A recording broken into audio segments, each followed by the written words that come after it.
रामपुर नाम के एक गांव में एक सेठ रहता था। उसकी दो बेटियां थी, बड़ी बेटी रागिनी और छोटी बेटी मीरा। सेठ छोटी बेटी मीरा को ज़्यादा प्यार करता था।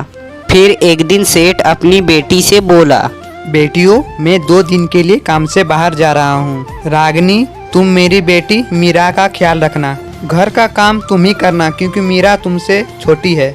हाँ हाँ पिताजी, मैं अपनी छोटी बहन मीरा का बहुत अच्छे से ख्याल रखूंगा। आप आराम से जाइए। बेटी मीरा, मैं जा रहा हूँ, तुम अपना अच्छा सा ख्याल रखना। यह कहकर सेठ वहाँ से चला जाता है। चल मीरा, सारे घर का काम कर और मेरे लिए चाय बना कर ला। ठीक है दीदी, मैं अभी जाती हूँ। फिर कुछ देर बाद, मीरा कहाँ मर गई? तुझे कहा था ना मेरे लिए चाय बना कर ला। अरे दीदी, मैं आप ही के लिए चाय बना रही थी। चल मीरा, आजा खाना बना। और अगर तुमने अच्छा खाना नहीं बनाया है तो मार मार कर वो हालत करूँगी जो कभी तुम सोची भी नहीं होगी। दीदी, आपको क्या हो गया है? जब पापा थे तब तो आप बहुत अच्छे थे। मुझे तब भी तुमसे नफरत थी और अब भी तुमसे नफरत है, सिर्फ नफरत ही नफरत। चल जा, खाना बना। देखो दीदी, आज मैं कैसी लग रही हूँ। प्रिया के जन्मदिन की बर्थडे पार्टी में जाने के लिए आज मैं तैयार हो गई हूँ। तो क्या करूँ, सारे गांव में मिठाई बांट दूं क्या? चल, अब देर हो रही है, प्रिया के घर भी जाना है, नहीं तो अपने आप को ही कांच में देखती रह तू। ठीक है दीदी, चलो।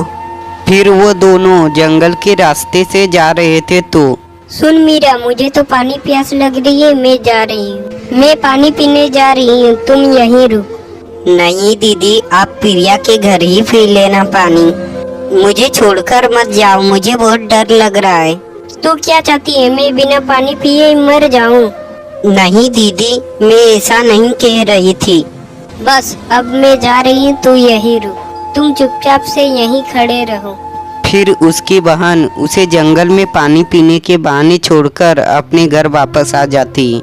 फिर धीरे धीरे शाम हो जाती है। फिर मीरा देखती है कि उसके पीछे एक डरावनी औरत आ रही है। हा हा हा, आज तो इंसान का मांस खाऊंगी मैं। फिर मीरा डर जाती है और भागते भागते एक गुफा के अंदर चली जाती है। वहाँ पर एक बहुत सुंदर सा पेड़ था और एक तालाब था। वह जादुई जंगल था। फिर उसे एक आवाज सुनाई देता है, मीरा, तुम बहुत ही सीधी और सरल लड़की हो। जादुई जंगल में सिर्फ सरल लड़की ही आ सकती है। अगर तुम्हें भूख लगी है तो तुम मेरी पत्ते तोड़कर तुम जो भी मांगोगी वो तुम्हें मिल जाएगा। पर मुझे तो वापस अपने घर जाना है। तुम वापस घर जा सकती हो इस तालाब को पार कर कर, परंतु तुम्हें एक व्यक्ति चाहिए जो नाव चला सके। फिर मीरा उस व्यक्ति को ढूंढने चली जाती है। मैं बहुत दिनों से भूखा हूँ, मुझे खाना चाहिए। अरे बाबा, आप कौन हो और आप इस जंगल में क्या कर रहे हो? बेटा, मैं एक राजवीर नाम का राजा हूँ, जो मैं अपनी एक गलती के कारण इस जगह में फंस गया हूँ और मुझे यहाँ से कभी बाहर जाने का रास्ता नहीं मिला। फिर मीरा उस राजा को लेकर अपने पेड़ के पास चली जाती है। मीरा, मैं इसी व्यक्ति का बात कर रहा था। यही तुम्हें नाव चलाकर अपने घर ले जाएगा। तुम और ये दोनों अपने घर जा सकती हो। जादुई पेड़ जी, पर मैं अपने असली रूप में कैसे आ पाऊंगा? तुम इस तालाब का पानी पियो, फिर तुम अपने असली रूप में आ जाओगे।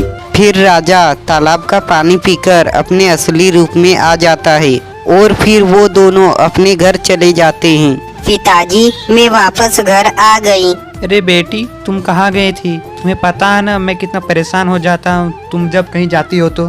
तुम्हारी बहन ने तुम्हारे साथ क्या कुछ किया? नहीं पिताजी, इसमें दीदी की कोई गलती नहीं है। मैं इस राजा की वजह से वापस घर आ गई हूँ। धन्यवाद मीरा, जो तुमने मेरे नाम नहीं लिया। तुम वाकई में एक बहुत अच्छी लड़की हो। मुझे माफ कर दो मीरा, मैं तुम्हें जंगल में छोड़कर आ गई थी। नहीं दीदी, इसमें आपकी कोई गलती नहीं है। आपको अपनी गलती का पछतावा है, यही बहुत बड़ी बात है। धन्यवाद आपका, आपने मेरी बेटी की मदद की और आपने उसे यहाँ ले आए। नहीं नहीं सेठ जी, बल्कि इस मीरा ने मेरी मदद की है। मैं उसे इनाम के तौर पर 100 स्वर्ण मुद्राएं देना चाहता हूँ। फिर वो तीनों खुशी खुशी रहने लगते हैं।